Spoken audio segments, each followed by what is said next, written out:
향수를 어디에 뿌리고 어떻게 뿌리고 이런 것보다 얼마나 가장 중요하다고 생각하거든요. 안녕하세요, 노아입니다. 오늘은 향수 뿌리는 방법에 대해서 이야기를 좀 해볼 건데, 저는 향수를 뿌리는 방법이 향수마다 좀 다르거든요. 향수들마다 가지고 있는 특징들이 다르니까 뭐 향조도 당연히 다르고 발향력이나 지속력이나 이런 차이점이 있기 때문에 저는 향수마다 좀 뿌리는 방법을 다르게 하고 3가지 정도 방법으로 향수를 뿌리는 것 같은데, 이 이야기를 좀 해보려고 합니다. 한국 사람들이 제일 좋아하는 니치 향수 브랜드인 뭐 조말론 같은 브랜드들은 사실 향이 굉장히 너무 좋지만 지속력이 굉장히 짧잖아요. 뭐 이런 향이랑 당연히 한 번만 뿌려도 온 동네방네 사람들이 다 아는 그런 향수를 쓸 때랑은 향수를 뿌리는 방법이 당연히 달라져야 된다고 생각해서 좀 차이를 두고 향수를 뿌리는 방법을 다르게 하는 편인데, 먼저 첫 번째로는 지속력이 짧은 향수들을 뿌릴 때 저는 가장 중요하다고 생각하는 게 향수를 어디에 뿌리고 어떻게 뿌리고 이런 것보다 얼마나 자주 뿌려주는가가 가장 중요하다고 생각하거든요. 그래서 향수를 아침에 뿌리고 나가도 이제 밖에 나갈 때에는 뭐 이런 작은 용량의 이제 미니어처 향수들을 함께 들고 다니거나, 아니면 이런 이제 소분 용기에 향수를 소분해서 들고 다녀서 발향력이 약해졌을 때마다 다시 향수를 좀 자주 뿌려주는 편인 것 같아요. 그래서 그런 방식으로 향수를 좀 뿌리고 있고, 두 번째로는 발향력이 약한 향수들을 뿌릴 텐데, 발향력이 약한 향수들은 사실 가장 좋은 방법이 많이 뿌려주는 거거든요. 아끼지 말고 많이 뿌리는 게 가장 중요한데, 이것도 한 부위에 많이 뿌린다고 해서 발향력이 높아지는 건 아니어서 향수를 뿌리는 범위를 좀 넓게 해서 좀 여러 군데 향수를 뿌리는 편이에요. 첫 번째로는 뭐 향이 오염이 가장 덜 된다라고 하는 팔에 뿌리고,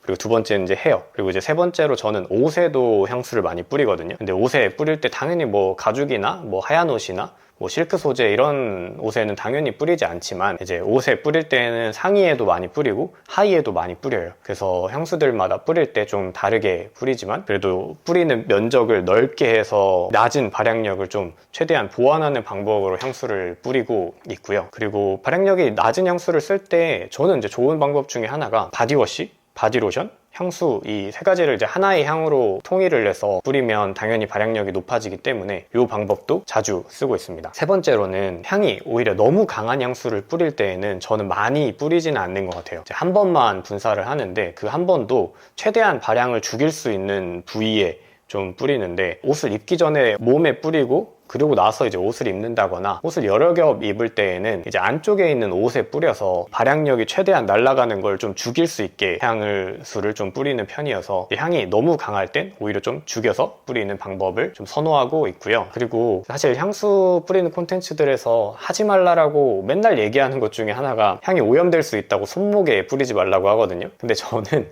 손목에도 향수를 많이 뿌립니다. 왜냐면 사실 향 너무 좋은데 향수 뭐 쓰세요? 이렇게 하면 이제 다 맡아보잖아요. 근데 그럴 때 다 너무나 당연하게 손목에 이렇게 향을 맡아보기 때문에 저도 당연히 오염되는 걸 감수하고서라도 손목에도 향수를 많이 뿌리는 편이어서, 사실 저는 손목에 뿌려도 사실 오염되는 게 그렇게 크진 않은 것 같아요. 잔향은 거의 비슷하게 유지되는 것 같아서 손목에도 저는 향수를 자주 뿌립니다.